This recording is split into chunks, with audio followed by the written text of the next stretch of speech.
بالله من الشيطان الرجيم. بسم الله الرحمن الرحيم. بمعروف أو فارقوهن بمعروف وأشهدوا ذوي عدل منكم وأقيموا الشهادة لله ذلكم يوعظ به من كان يؤمن بالله واليوم الآخر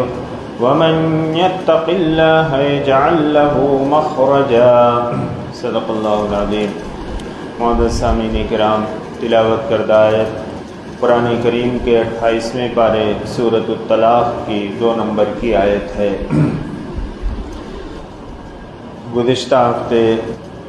اس کی پہلی آیت میں اللہ رب العزت نے طلاق کے بارے میں کہ اگر حالات ایسے پیش آ جائیں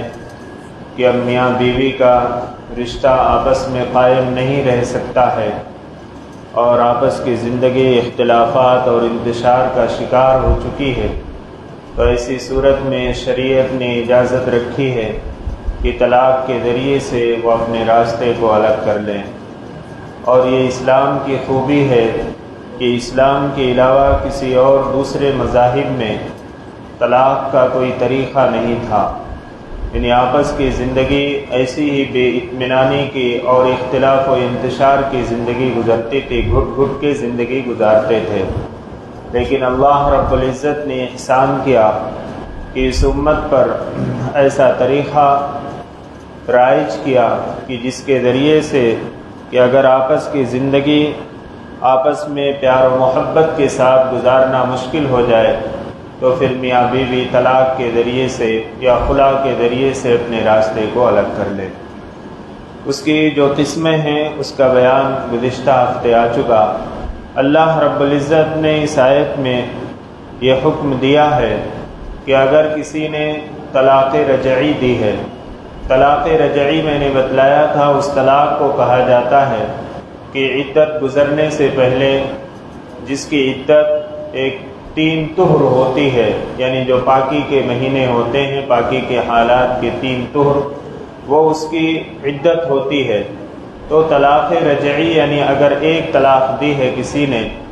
تو وہ 3 طہر یعنی 3 مہینے گزرنے سے پہلے رجوع کرنے کا اس کو حق ہے. یا اگر کسی نے 2 طلاقیں دی ہیں جسے طلاق بائن کہا جاتا ہے، اس میں صورت یہ ہوتی ہے کہ عدت یعنی 3 مہینہ گزرنے سے پہلے تجدید نکاح یعنی دوبارہ نکاح کرنے کی گنجائش ہے، اس کو دوبارہ نکاح کر کے اپنی زوجیت میں پھر لا سکتا ہے. اور تیسری طلاق جو میں نے بتلائی تھی اس کا جسے طلاق مغلظہ کہا جاتا ہے، جس میں 3 طلاق کوئی ایک ساتھ دے دے، ایک ہی مجلس میں دے دے یا تھوڑے وقفے کے ساتھ 3 طلاقیں دے دے، تو اس میں ہمیشہ کے لیے عورت اس کے نکاح سے خارج ہو جاتی ہے. اللہ رب العزت نے فرمایا کہ اگر کسی نے ایک طلاق دی ہے طلاق رجعی یا طلاق بائن دی ہے 2 طلاقیں جس میں دوبارہ نکاح کرنے کا اسے حق حاصل ہے عدت کے اندر. اللہ تعالیٰ فرماتے ہیں اگر کسی نے یہ 2 قسم کی طلاقیں دی ہیں تو اب وہ عدت کے گزرنے سے پہلے یعنی 3 مہینہ پورا ہونے سے پہلے اگر اس کو روکنا چاہے یعنی اپنے نکاح میں رکھنا چاہے تو ایک طلاق کی صورت میں اسے رجوع کر لے. اور رجوع کی صورتیں یہ ہیں کہ یہ کہے کہ میں نے جو طلاق دی تھی اس کو واپس لیتا ہوں، یا میاں بیوی کے جو آپس کے تعلقات ہوتے ہیں اور ہم بستری یا اسی طریقے سے بوس و کنار یہ اگر کر لے تو یہ بھی رجوع کا ایک طریقہ ہے. اللہ رب العزت فرماتے ہیں کہ اگر رجوع کرنا ہے تو اس کو بھلے طریقے پر اچھے طریقے پر اس کو روک لو جو بہتر طریقہ ہے. اور بہتر سے مراد یہ ہے کہ اس کو ستانے کی نیت نہ ہو، تکلیف دینے کی نیت نہ ہو. بسا اوقات ایسا ہوتا ہے کہ آدمی ایک طلاق رجعی دیتا ہے اور پھر لوگوں کا یا خاندان کے لوگوں کا دباؤ پڑتا ہے یا سمجھانے کی وجہ سے وہ تیار ہو جاتا ہے. بہت اچھی بات ہے کہ وہ رجوع کرنے کے لیے تیار ہو جاتا ہے، لیکن اللہ تعالیٰ نے یہ حکم دیا کہ اگر کوئی شخص رجوع کر رہا ہے تو اس کی نیت بہتر ہو. یہ نہ ہو کہ اب اس کو جو ہے دوبارہ نکاح میں لا کر اس کو تنگ کریں گے، اس کو پریشان کریں گے اور اس کو ستائیں گے، اس کو تکلیفیں دیں گے تاکہ یہ مجبور ہو کر خلا لے لے۔ آج کل ایسے حالات بہت پیش آتے ہیں کہ بیوی کو اتنا ستایا جاتا ہے، اتنا تنگ کیا جاتا ہے، بیجا اس کو تکلیفیں پہنچائی جاتی ہیں، طلاق تو دیتے نہیں، طلاق دیتے ہوئے ڈرتے ہیں کہ کہیں جو ہے مقدمہ دائر نہ ہو جائے یا مختلف قسم کی پریشانیاں نہ آ جائیں۔ ایسی صورت میں عورت کو اتنا مجبور کر دیتے ہیں کہ وہ خلا لینے پر مجبور ہو جاتی ہے۔ اور آج اگر معاشرے میں دیکھا جائے تو طلاق کی شرحیں کم ہیں، خلا کی زیادہ ہیں۔ اس کی وجہ یہ ہے کہ قاضی صاحبان بھی خلا کی طرف زیادہ جو ہے لوگوں کو تیار کرتے ہیں اور خلا ہی کی طرف لوگوں کو ابھار کر خلا ہی دلاتے ہیں، جبکہ ایسا اگر کوئی کسی کی نیت ہے رجوع کرنے کی تو اللہ تعالیٰ فرماتے ہیں کہ یہ اس کا غلط طریقہ ہے۔ اگر اس کو رجوع کرنا ہے، دوبارہ نکاح میں رکھنا ہے تو نیت صحیح ہونا چاہیے کہ اب پیار محبت کے ساتھ ایک دوسرے کے حقوق کو ادا کرتے ہوئے زندگی گزاریں گے۔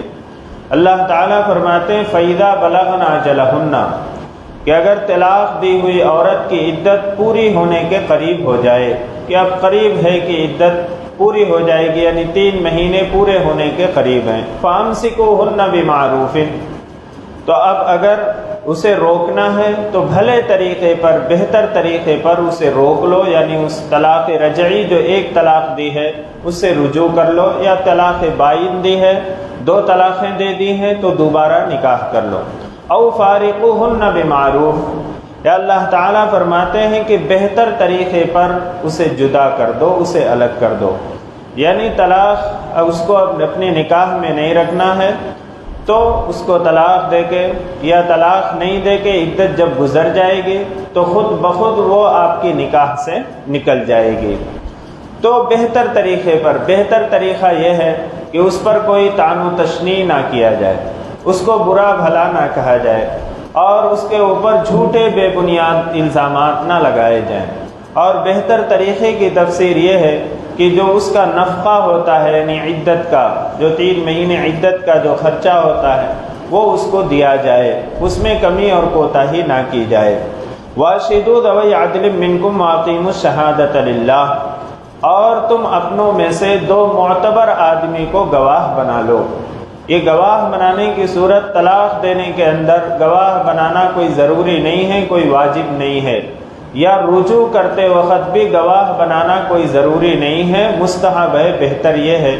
کہ جس وقت رجوع کرو طلاق سے، جو آپ نے طلاق دی تھی ایک طلاق رجعی، اور رجوع کرو اس وقت 2 معتبر لوگوں کو جو آپ کے خاندان میں، آپ کے پڑوس میں، آپ کے جاننے والے معتبر لوگ ہیں، ان کو گواہ بنا لو۔ وَأَقِيمُوا الشَّهَادَةَ لِلَّهِ اور اللہ کے واسطے ٹھیک ٹھیک گواہی دو، یعنی اللہ رب العزت نے اس میں 2 باتیں فرمائی۔ ایک تو یہ کہ جب رجوع کرو تو بہتر یہ ہے کہ گواہ بنا لو، لیکن یہ گواہ بنانا کوئی واجب اور ضروری نہیں ہے۔ جیسے نکاح کے اندر 2 گواہوں کا ہونا ضروری ہے، اگر نکاح میں 2 گواہ موجود نہیں ہیں تو اس کا نکاح منعقد نہیں ہوگا، وہ شرعاً درست نہیں ہے۔ لیکن رجوع کرنے میں 2 گواہ کا ہونا ضروری نہیں، بہتر یہ ہے کہ گواہ بنا لو۔ اب اس کے ساتھ دوسری بات کا جو حکم دیا اللہ تعالیٰ نے وہ گواہوں سے متعلق ہے کہ اگر جو گواہ بنے ہیں ان کو ضرورت پیش آ جائے کبھی گواہی دینے کی تو وہ ٹھیک ٹھیک گواہی دیں، یعنی اگر شوہر یہ کہے کہ میں نے اس سے جو ہے جو طلاق دی تھی وہ رجوع کر لیا تھا اور میرے یہ فلاں فلاں گواہ ہے، تو اگر وہ لوگ گواہ تھے اس وقت موجود تھے اور انہوں نے اس کی گواہی دی تھی تو اب یہ صحیح گواہی دیں کہ ہاں جو ہے انہوں نے طلاق سے رجوع کر لی تھی۔ بسا اوقات مسئلہ ایسا پیش آتا ہے کہ کسی اور وجہ سے عورت یہ کہتی ہے کہ نہیں انہوں نے رجوع نہیں کیا ہے، اب رجوع نہیں کیا ہے تو اب وہاں گواہوں کی ضرورت پیش آتی ہے۔ شوہر یہ کہتا ہے نہیں میں نے رجوع کر لیا ہے، مقدمہ چلا گیا کورٹ کے اندر تو کورٹ تو گواہ دیکھتی ہے، اب وہاں جب گواہی دینے کی بات آئی تو وہاں ان گواہوں کی ضرورت پیش آ سکتی ہے۔ اب یہ گواہ جو ہے امانت داری کے ساتھ گواہی دیں، ایسا نہ ہو کہ وہ جو گواہ تھے وہ عورت کی رشتہ داروں میں سے تھے، اب رشتہ داری کی وجہ سے وہ جھوٹی گواہی دے دیں۔ اس لیے اللہ رب العزت نے خاص تاکید فرمائی کہ جو گواہ ہوں وہ معتبر آدمی ہوں، اچھے آدمی ہوں، دیندار آدمی ہوں، امانت دار ہوں، اور دوسرے گواہوں کو یہ حکم دیا کہ گواہی دیتے وقت بالکل ٹھیک گواہی دیں، کسی رشتہ داری کی وجہ سے یا کسی دشمنی کی وجہ سے غلط بیانی سے کام نہ لیں، جھوٹی گواہی نہ دیں۔ ذالکم یوعظ بہ من کان یؤمن باللہ والیوم الآخر، جو شخص اللہ اور یوم آخرت میں پکڑ ہوگی، کیونکہ اللہ تعالیٰ نے فرمایا جو آخرت پر ایمان رکھتا ہے، یعنی آخرت کے مواخذے اور اپنے اعمال کی جو بدلہ اس پر اگر کسی کا ایمان ہے تو پھر اس کو اس بات کے ذریعے سے نصیحت کی جاتی ہے کہ وہ گواہی سچی دے۔ وَمَن يَتَّقِ اللَّهَ يَجْعَل لَّهُ مَخْرَجًا، اور جو شخص بھی اللہ سے ڈرے گا اللہ اس کے لیے نکلنے کا راستہ پیدا کر دے گا۔ اللہ رب العزت نے فرمایا، اس کی جو احکام جو بیان فرمائے ہیں اس میں ہر آیت میں اللہ تعالیٰ نے وَمَن يَتَّقِ اللَّهَ تقویٰ کی تعلیم دی ہے، اور تقویٰ کہتے ہیں کہ اللہ کی نافرمانی سے بچنا۔ اس کا بہتر سب سے سادہ سمجھنے کا طریقہ ہے کہ تقویٰ کہتے ہیں اللہ کی نافرمانی سے بچنا، یہی ہے تقویٰ۔ تو اللہ تعالیٰ فرماتے ہیں کہ جو شخص بھی اللہ سے ڈرے گا، اللہ کا ڈر اور خوف رکھے گا، اللہ تعالیٰ اس کو مشکل سے نکلنے کا راستہ آسان کر دیں گے اور اس کے لیے جو ہے آسانیاں پیدا فرما دیں گے۔ یعنی یہ جو مشکلات آئے ہیں اور اس طرح سے جو اختلاف ہو کے طلاق کی نوبت آ گئی ہے اور ایک طلاق رجعی اس نے دی ہے، اللہ رب العزت جو ہے اس کے لیے جو ہے نکلنے کا راستہ پیدا فرما دیں گے کہ پھر وہ رجوع کر لیں گے اور آپس میں پیار محبت کے ساتھ زندگی گزاریں گے۔ وَيَرْزُقْهُ مِنْ حَيْثُ لَا يَحْتَسِبُ، اللہ تعالیٰ تقویٰ کے اوپر کہ اگر کوئی شخص اللہ سے ڈرے گا اور تقویٰ کی زندگی گزارے گا تو اللہ تعالیٰ نے پہلا وعدہ یہ فرمایا کہ اللہ تعالیٰ اس کے لیے جو ہے کوئی راستہ، بہتر راستہ نکال دیں گے۔ دوسرے اس کو ایسی جگہ سے رزق عطا فرمائیں گے جس کا اس کو گمان بھی نہیں تھا، یعنی اس کے خیال میں بھی نہیں آیا تھا کہ مجھے اس جگہ سے روزی مل جائے گی اور مجھے اس جگہ سے رزق مل جائے گا۔ لا یحتسب کا مطلب یہ ہے کہ اس کے وہم و گمان میں بھی نہیں تھا، اس کے دل کے اندر خیال بھی نہیں آیا تھا کہ مجھے یہاں سے روزی مل جائے گی، یہاں سے مجھے منافع مل جائے گا، یا فلاں جگہ مجھ کو ملازمت مل جائے گی اور وہاں سے جو ہے میری آمدنی اور رزق کا ایک ذریعہ بن جائے گا۔ یہ اللہ رب العزت نے انعام جو دوسرا فرمایا یہ دنیا کے اعتبار سے کہ اگر کوئی شخص تقویٰ اختیار کرتا ہے تو اللہ تعالیٰ اس کے رزق کے اندر کشادگی عطا فرما دیتے ہیں اور اس کے وہم و گمان میں بھی نہیں ہوتا، اللہ تعالیٰ وہاں سے اسے رزق عطا فرما دیتے ہیں۔ تو تقویٰ سے دنیا کا بھی فائدہ ہے اور آخرت کا بھی فائدہ ہے۔ وَمَن يَتَوَكَّلْ عَلَى اللَّهِ فَهُوَ حَسْبُهُ، آگے اللہ تعالیٰ فرماتے ہیں اور جو کوئی شخص اللہ پر بھروسہ کرتا ہے، توکل کرتا ہے تو اللہ اس کے لیے کافی ہے۔ فَهُوَ حَسْبُهُ، اللہ ہی اس کے لیے کافی ہے، یعنی اللہ پر بھروسہ کرنا، یعنی دنیا میں رہتے ہوئے دنیا کے اسباب کو اختیار کرنا، لیکن بھروسہ اللہ کی ذات پر ہونا چاہیے۔ یہ ہمارا یقین ہونا چاہیے اور پختہ یقین ہونا چاہیے کہ دنیا کے اعتبار سے ہم اسباب کو اختیار کریں، ملازمت کو اختیار کریں، تجارت کو اختیار کریں، کسی کے پاس نوکری کریں تو ملازمت کریں تو یہ مت دل میں خیال آئے کہ سیٹھ ہم کو دینے والا ہے یا کھلانے والا ہے یا پلانے والا ہے، نہیں، وہ ایک ذریعہ ہے، ایک سبب ہے، اصل اللہ رب العزت جو ہے عطا فرمانے والے ہیں۔ تو اللہ تعالیٰ نے فرمایا کہ جو شخص بھی اللہ پر بھروسہ کرتا ہے اللہ جو ہے اس کے لیے کافی ہے۔ ان اللہ بالغ امرہ، اللہ تعالیٰ تو اپنا کام پورا کر کے رہتے ہیں، یعنی اللہ رب العزت نے جو وعدہ فرمایا ہے کہ رزق کی کشادگی کا وعدہ فرمایا اور اس کے لیے مشکلات سے نکلنے کا وعدہ فرمایا کہ اگر کوئی شخص تقویٰ اختیار کرے گا تو اس کو یہ نعمتیں ملیں گی کہ اس کی مشکل آسان ہوگی، اس کے رزق میں برکت ہوگی، اور اللہ پر جو بھروسہ کرے گا تو اللہ اس کے لیے کافی ہے، کارساز ہے۔ اللہ تعالیٰ نے جو وعدہ کیا ہے اللہ تعالیٰ اپنے کام کو کر کے رہتے ہیں۔ قد جعل اللہ لکل شیء قدرا، اور اللہ تعالیٰ نے ہر چیز کے لیے ایک اندازہ مقرر کر رکھا ہے، یعنی وہ کب ہوگا، کس وقت ہوگا، کس موقع پر ہوگا، اس کا فیصلہ اللہ تعالیٰ کریں گے۔ انسان اصل میں جلد باز ہوتا ہے، یعنی اللہ کا تقوی اختیار کرتا ہے، ہر طرح کی برائیوں سے بچتا ہے، اور پھر جو ہے اللہ کی اطاعت و فرما برداری کرتا ہے، اللہ کی نافرمانی سے بچتا ہے، اور یہ سوچتا ہے کہ بس اب یہ میں کرنے لگا، اس کا رزلٹ آ جانا چاہیے، میرے مال و دولت میں اضافہ ہو جانا چاہیے، میری ہر چیز میں ترقی ہو جانا چاہیے۔ اس کو اللہ رب العزت نے فرمایا قد جعل اللہ لکل شیء قدرا، کہ اللہ نے ہر چیز کا ایک وقت مقرر کر رکھا ہے، وہ اپنے وقت پر ہوگی، لیکن اللہ کا یہ وعدہ ہے ان اللہ بالغ امرہ، اللہ رب العزت اپنے کام کو کر کے ہی رہتے ہیں، جو اللہ نے وعدہ کیا اس کو پورا کریں گے، لیکن اس کا وقت کب ہوگا اللہ رب العزت کو معلوم ہے، اور اللہ تعالیٰ اس کو اپنے وقت پر اس کو پورا فرمائیں گے۔ واللائي يئسن من المحيض من نسائكم ان ارتبتم فعدتهن 3 اشهر، یہ تو ان عورتوں کی عدت کا بیان تھا کہ جن کو طلاق دی گئی ہو اور وہ عورتیں ایسی ہوں کہ ان کو حیض آتا ہو، لیکن بعض عورتیں ایسی ہوتی ہیں، اس کی 3 قسمیں ہیں ان عورتوں کی۔ ایک تو عمر زیادہ ہونے کی وجہ سے حیض کا آنا بند ہو جاتا ہے، دوسرے کوئی بچی ایسی ہے کہ اس کا نکاح ہوا لیکن اس کو ابھی حیض نہیں آتا، کم عمری میں اس کا نکاح ہو گیا، اس کو حیض آنا بھی شروع نہیں ہوا، اور تیسری ایک عورت ہوتی ہے کہ جس کا حمل ہوتا ہے اس کو بھی حیض آنا بند ہو جاتا ہے، تو اب اس کی عدت کیا ہوگی؟ کیونکہ پیچھے جو اللہ رب العزت نے بتلایا کہ عدت کو شمار کرو، یعنی اس کو اہتمام کے ساتھ اس کی عدت کو شمار کرنے کا اہتمام کرو جس کو طلاق دی گئی ہے، لیکن ایک عورت ایسی ہے کہ عمر ہو گئی ہے، اب اس کا حیض آنا بند ہو گیا، اور اس عمر میں جو ہے اس کے شوہر نے اس کو طلاق دے دی، یا کوئی بچی ابھی اس کو حیض آتا ہی نہیں تھا کہ اس کا نکاح ہو گیا اور پھر اس کی جو ہے طلاق ہو گئی، تو اس کا مسئلہ اللہ رب العزت بیان فرماتے ہیں واللائي يئسن من المحيض من نسائكم،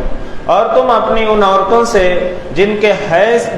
جو عورتیں اپنے حیض کے سلسلے میں مایوس ہو گئی ہیں، مایوس ہونے سے مراد یہ ہے کہ حیض آنا ان کو بند ہو گیا، ان ارتبتم فعدتهن 3 اشہر، اگر تم کو شبہ ہو تو ان کی عدت 3 مہینے ہے، یعنی تم شک اور شبہ میں پڑے ہو کہ جن عورتوں کو حیض آنا بند ہو گیا عمر ہونے کی وجہ سے یا کسی اور عارضہ، کسی اور پریشانی کی وجہ سے، تو ان کی عدت کیا ہوگی، تم اس کے بارے میں اگر شک اور شبہ میں پڑے ہو فعدتهن 3 اشہر، تو ان کی عدت 3 مہینے، یعنی طلاق دینے کے بعد 3 مہینہ شمار کرنے کے بعد ان کی عدت پوری ہو جائے گی۔ واللائي لم يحضن، اور وہ اسی طرح وہ عورتیں بھی جن کو ابھی حیض آنے کی نوبت نہیں آئی ہے، کم سنی ہے، کم عمری ہے، حیض نہیں آ رہا، ان کی عدت بھی 3 مہینے ہیں۔ وَأُولَاتُ الْأَحْمَالِ أَجَلَهُنَّ أَن يَضَعْنَ حَمْلَهُنَّ، ایک وہ عورت جو حمل سے ہے، اور جب بچہ جو ہے ماں کے پیٹ میں ہوتا ہے، حمل ٹھہر جاتا ہے تو عورت کو حیض آنا بند ہو جاتا ہے۔ اللہ تعالیٰ کا ایک نظام قدرت ہے، اللہ رب العزت اس طریقے سے اپنے نظام کو چلاتے ہیں کہ جب بچہ حمل ٹھہر جاتا ہے تو وہی جو حیض کا خون ہوتا ہے وہی اس بچے کی اللہ رب العزت غذا بنا دیتے ہیں، اور وہی جو ہے اس کے ناف کے ذریعے سے اس کے پیٹ کے اندر پہنچتا ہے۔ تو اللہ رب العزت کا ایک نظام ہے، اس عورت کو جس کو حمل ٹھہر گیا ہو اس کا حیض آنا بند ہو جاتا ہے۔ تو اللہ تعالیٰ فرماتے ہیں اور حمل والی عورت اجلہن، اس کی مدت ان یضعن حملہن، اس کے بچے کی پیدائش تک ہے، یعنی بچہ پیدا ہو جائے اس وقت تک اس کی مدت ہے۔ اب اگر کسی نے جو ہے طلاق دی، بیوی حمل سے تھی دوسرے یا تیسرے مہینے میں، تو 9 مہینے یا 10 مہینے جب بچہ پیدا ہوگا اس وقت تک وہ عورت جو ہے عدت میں ہے۔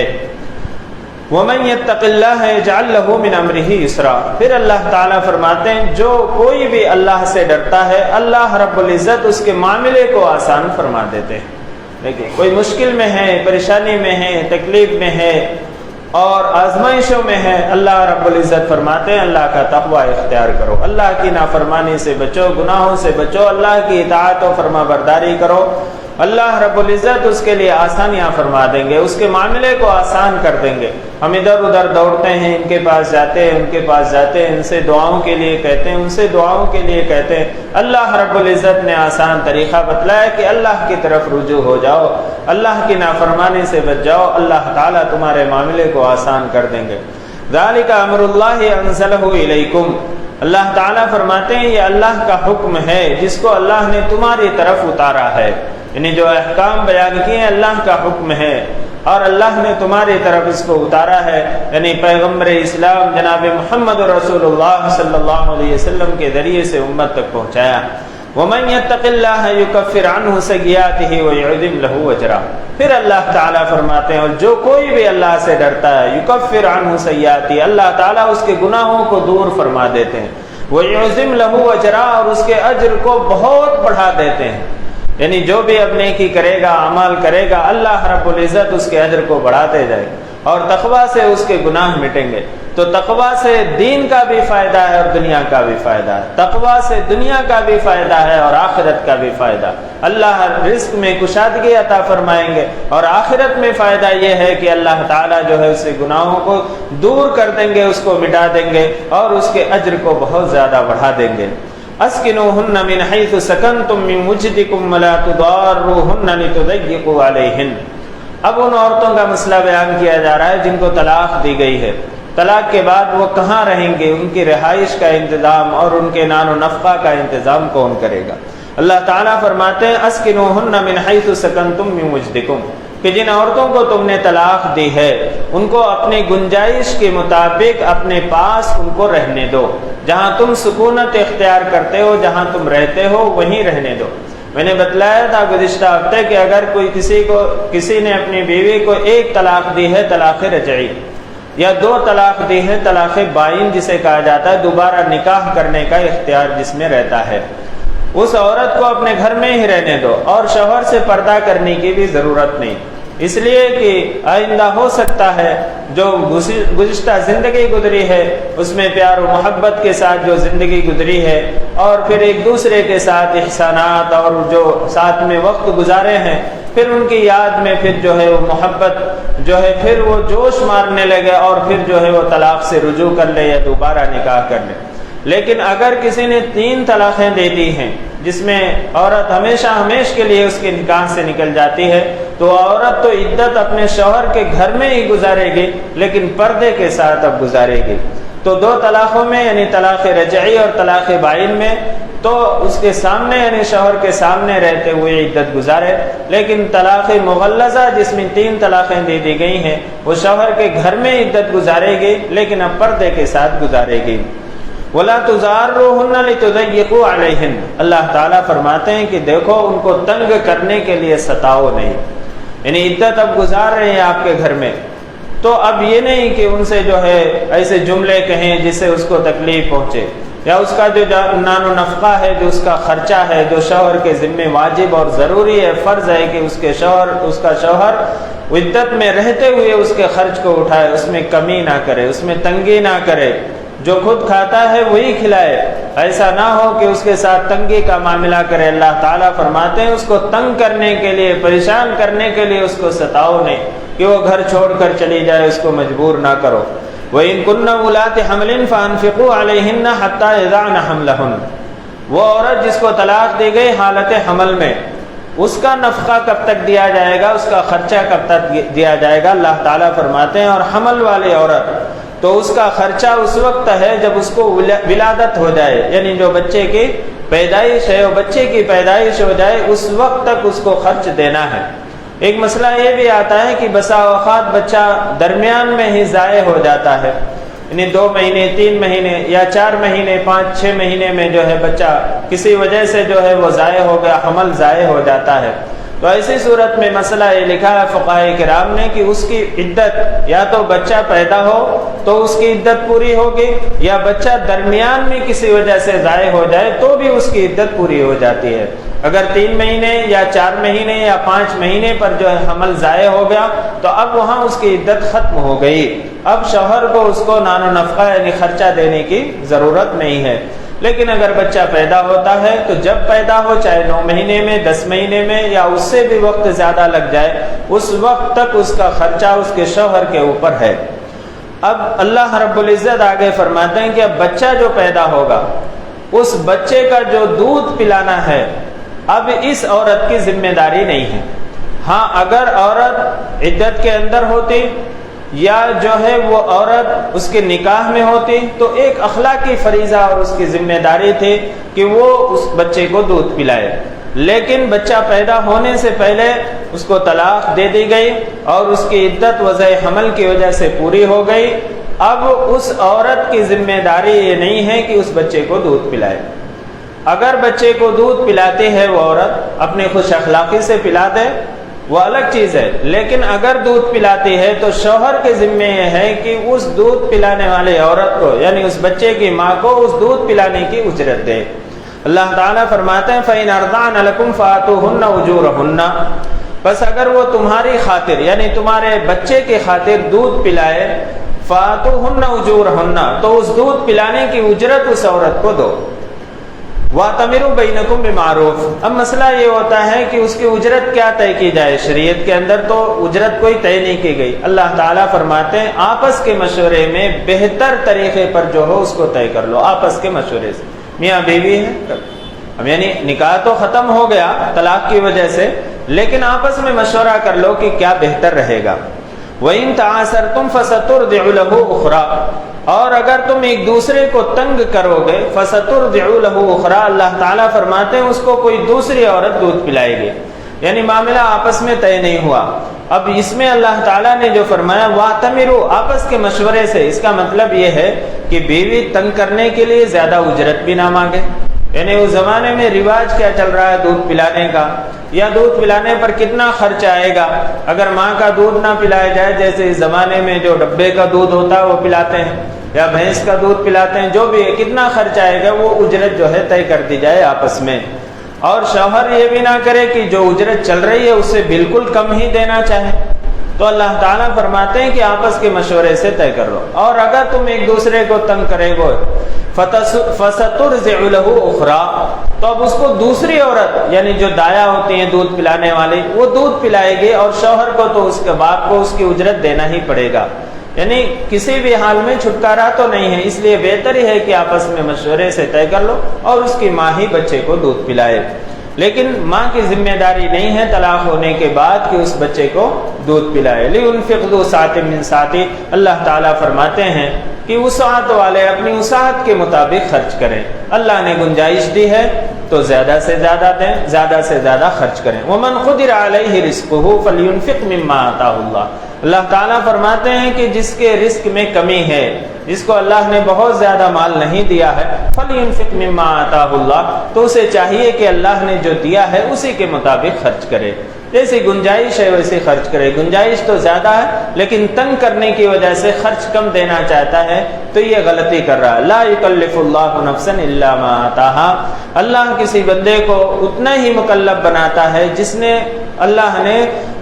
جو اس کو دیا ہے، جتنا دیا ہے، یعنی اللہ تعالیٰ کسی کو ضرورت سے زیادہ بوجھ نہیں ڈالتے ہیں۔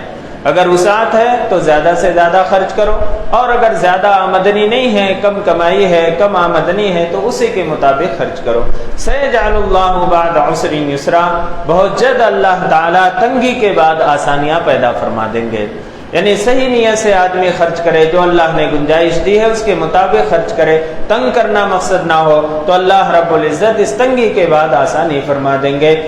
یعنی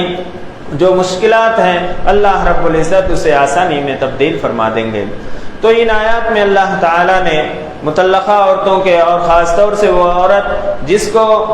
دوران حمل طلاق دی گئی ہو اس کی عدت بتلائے اور اس کے اخراجات بھی بتلائے کہ اس کو کیا کیا کرنا ہے اور اس کا نفقہ کب تک دینا ہے۔ اور اسی کے ساتھ ساتھ اللہ تعالیٰ نے ان آیات میں خاص طور سے تقویٰ کا حکم دیا ہے کہ اللہ سے ڈرا جائے، اللہ کی نافرمانی سے بچا جائے۔ اللہ کی نافرمانی سے بچیں گے، اللہ رب العزت نے بڑی آسانیاں پیدا فرمانے کا وعدہ فرمایا ہے اور دنیا کی بھی ترقی کا وعدہ فرمایا ہے۔ وَيَرْزُقْهُ مِنْ حَيْثُ لَا يَحْتَسِبُ، کہ اللہ تعالیٰ اس کو وہاں سے رزق دیں گے جہاں سے اس کو گمان بھی نہیں تھا، اور پھر اللہ تعالیٰ نے آخرت میں بھی آسانیاں پیدا کرنے کا وعدہ فرمایا کہ اس کے لیے اس کے گناہوں کو دور کر دیا جائے گا اس سے، اور اس کی نیکیوں کو بڑھا دیا جائے گا۔ تو بندہ اللہ کا تقویٰ، اللہ کا ڈر اور اللہ کا خوف اور اللہ کی نافرمانی سے بچتے ہوئے زندگی گزارے۔ اللہ رب العزت سے دعا ہے اللہ تعالیٰ ہم سب کو عمل کی توفیق عطا فرمائے۔